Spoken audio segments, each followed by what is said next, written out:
Hello and welcome to the WTA Weekly Wrap-Up. My name is Jess and we talk about everything women's tennis in this weekly segment. And look, don't forget to hit that like and subscribe button to the QualityShot YouTube channel because this channel covers everything that's going on in tennis, both on the men's and women's side of the tennis tour. So 2024 was a huge year. We saw the rise of a number of players, the return of some players, and now that we're just about entering the next season for 2025, let's talk about some of the predictions that I have for the new season.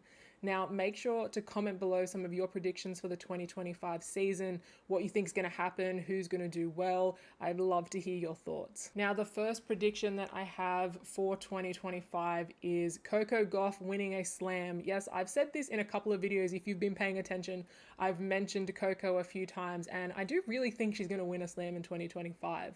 If you look at her end of 2024 season, she had a really strong end, in particular at the WTA finals where she managed to beat Sabalenka and also Swiatek and managed to take out the title there. And then she had a good run at the Asian swing. She really picked up towards the end of the season.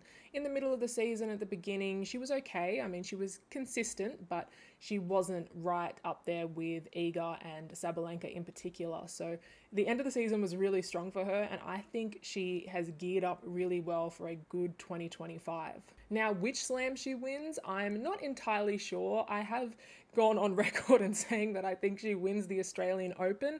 That, I don't know what it is about that. I just have a feeling she could win the Australian Open. I don't have anything to back that up. I just feel like that would be a good opportunity for her to take out a slam. If not, I mean, I'll take any of the three really. Maybe the US Open even, maybe the French. But yeah, I do think she takes out a slam. She did have a issue when it came to her double faults, particularly at the end of the season. She was double faulting a lot in a number of her matches, but even though she had that issue, she still managed to go far in a lot of events. So I feel like that was still a really good sign. I mean, she has a new coach now, so if they've been able to clean up those double faults and her serve generally in the off season, then I think she could really have a great 2025 season. But that's probably the biggest qualifier I see. If her serve hasn't been cleaned up, then players like Sabalenka will be able to benefit from that and be able to clutch those close matches when they play. But if she has cleaned it up, then I definitely think she has potential to take out a lot of tournaments. Because if we look at some of the matches she had, in particular against Sabalenka, I think it was at the China Open or Wuhan, there was one of the matches that they had where Coco was really close to beating Sabalenka, and when you looked at the stats, the one thing that really let her down was her serving. So it kind of felt like, okay, if that wasn't an issue, she would have been able to win that match and went on to win the tournament. But as I say, if she can clean that up for 2025, then I think she is set to have a big year. I mean, we'll talk a little bit about who I think is going to take out the slams for 2025, but I think generally Sabalenka has a really good chance of taking out another slam or two more slams potentially if she's playing well like she did in 2024. I mean, she was like the hardcourt queen in 2024, so she was going to be really tough to beat if other players aren't up to that standard. And also Iga as well, when she's playing at the French Open. This year it kind of felt like there wasn't too many players that were really touching her at the French, so it'll be interesting to see how that clay season goes if she's able to kind of stay dominant like she did in 2024. Now, the next prediction that I have is that Paula Badosa and Karolina Muchova re-enter the top 10. Now, if we start with Badosa, I mean, she is already ranked very close to the top 10. Off the top of my head, I think she might be world number 12 or number 13. So, I mean, she's so close, it's really likely that she'll re-enter the top 10. I think one big thing for her is making sure that she's still fit and healthy, and I think if she is, then I could see her being back in the top 10 in 2025. And also the same with Muchova. She had a really good comeback in 2024.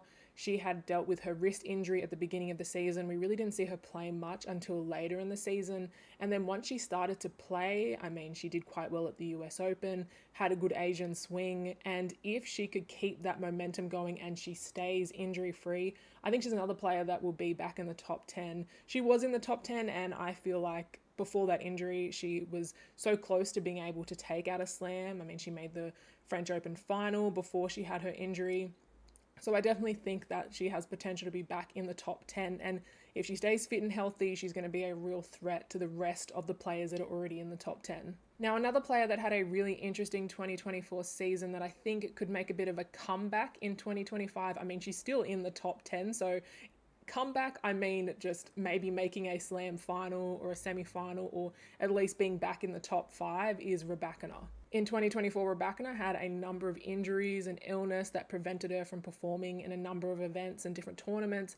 So I think if she is back to being healthy, kind of like the other players, if she's healthy, I think she could go far into a number of tournaments. I think another really good sign for her season was that at the WTA final, she managed to beat Sabalenka. That's always a fun rivalry. I've always enjoyed watching those two play each other. So I think that could be a really interesting matchup. And if they play each other again, maybe at the Australian Open, that might get that again. But yeah, I think Rybakina, how she starts her 2025 season will be really interesting, and see how that sets her up for the rest of the season. She has a new coach, which could be really good. And I have to say, when I've watched interviews of Rybakina over the last month and a half, she seems a lot more relaxed. And I think that is probably going to be really helpful for her, because sometimes she seems a little tense, and you know, that could be for a multitude of reasons. But I think if she is a little bit calmer, and well, she always seems calm. I'm not sure if this makes sense, but she is generally seems calm, but I don't know about relaxed per se. So I think if she is a little bit more relaxed and carefree, I really think that she could have a good 2025. Now, another prediction that I have is Naomi Osaka makes it back into the top 15. Now, she's currently ranked world number 60 to end the 2024 season. This was her comeback year after having a baby, and overall, I feel like she had a good season. I mean, sometimes I think because players are Grand Slam champions, there's an expectation that they're going to have a huge year, or they'll come back and now they're just going to win slam after slam. But it's not always that easy. It quite often isn't. It takes a little bit of time for players to get back into the swing of things. So I think we could see Naomi back near the top. I would love to see Naomi back into the top 10, but I don't know if she is quite there yet. I think it's going to be a little bit difficult for her, particularly against who are in the current top 5, but I could definitely see her back into the top 15 by the end of the year. She is going to have some good draws. I think in 2024 it was a little tough because, for example, if you take the French Open as an example, she nearly beat Iga, but when she played her, that was in the second round, and that matchup almost felt like that could have been like a fourth round or a quarterfinal, but that was a really good sign that she was on her comeback. And then also at the US Open, she played Ostapenko in the first round. At the Australian Open in 2024, she played Caroline Garcia in the first round. So she didn't have easy first round matches or first or second round matches to start her comeback, basically. And I think that if she could have some good draws heading into the next season, then she could definitely make it back into the top 15. I could definitely see the top 20.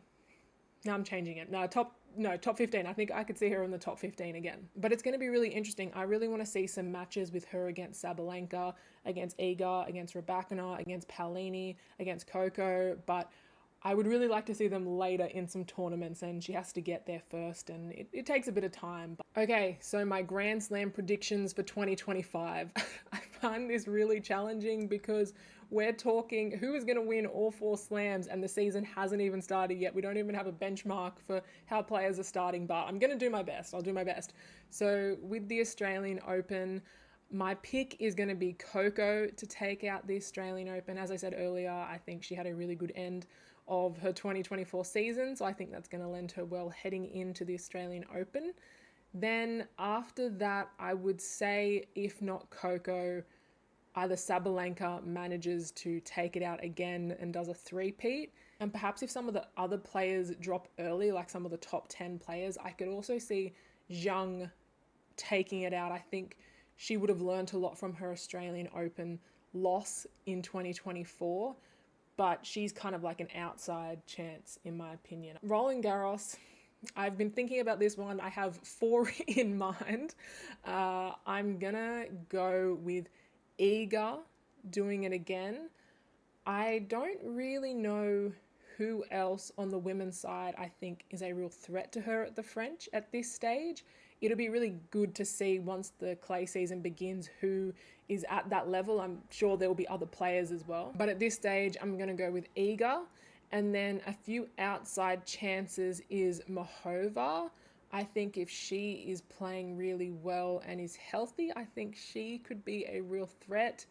And then I would go Paolini as another outside chance. Again, I think she would have learned a lot from her 2 slam losses in 2024, and I think that will lend her well if she is to make another final. I think if she has to play someone like Iga again in the final, that might be a problem for her. But if there's someone else in the final, I think she could definitely have a good chance of taking it out because she'll now have that experience. And the fact that she's lost in 2 Grand Slam finals, I think it will definitely help with her being able to do well in that final. I mean, it's tricky because it can either go one of 2 ways, right? Like, you either learn from that and then you kind of play a bit more freely and you really want it, or it goes the other way where now you're way too nervous. And we've kind of seen that with Ons Jabeur a little bit. When she's made a slam final, it's like, oh no, she hasn't been able to take it out, and then that seems to affect her in the next slam final, particularly if she's the favorite.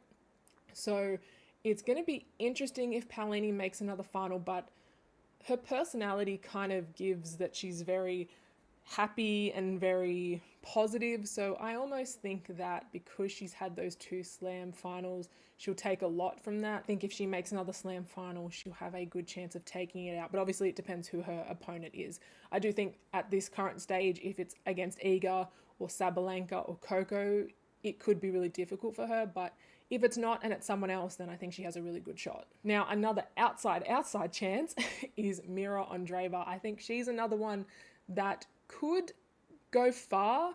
I don't know if I think she could take it out. Similar to Zhang with the Australian Open, I think Andreeva would really need a good draw, and again for a number of other players to fall and her to get kind of lucky to get there. But I think she's another outside chance that could potentially take out the French. Maybe not in 2025, but over the next couple of years, I think she has a really good shot. But yeah, at this stage, I'm going to stick with Iga. Wimbledon, I think by then, Rybakina will be back to being really confident and playing well. I think she'll have the first half of the year getting a little bit back into the swing of things. And then by the time of Wimbledon, I think her confidence is going to be high. She's won it before, so I think she takes out Wimbledon. And then if not her, I would then go Coco or Pegula. Now again, similar to Paolini, because Pegula has been in a slam final, I think that will really help her in the next final she has, and I think Wimbledon would be a really good chance. She was one of the favourites for Wimbledon in 2024, but she wasn't able to progress too far at Wimbledon, so I think maybe she could be another outside chance to take it out in 2025. But at this stage, I'm going to go with Rybakina. And then for the US Open, my prediction is going to be Sabalenka. I see her taking out a slam in 2025.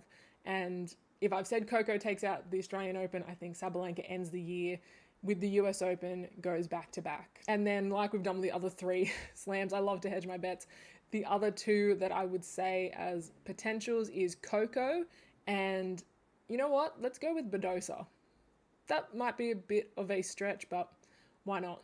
Let's throw it in there. I could see Badosa making a slam final, but I don't know if I feel super confident with her taking it out, particularly if she had to play someone like Sabalenka or Coco or someone in the top 5 or top 10. It could be a bit tricky for her, but yeah, that's another outside one that I'm going to say, but I'm going to stick with Sabalenka for the US Open. So yeah, Australian Open Coco, French Open Iga, Wimbledon Rybakina, and then US Open Sabalenka. Let's see how I go, and let me know what your predictions are for the Grand Slams in 2025 and who you think is going to take them out. Now, year-end top 5. This is another interesting one. Who do I think is going to end the year at world number 1, 2, 3, 4, and 5? At world number 1, I'm going to go with Coco is world number 1 by the end of 2025. 2 and 3, I'm a little uncertain on.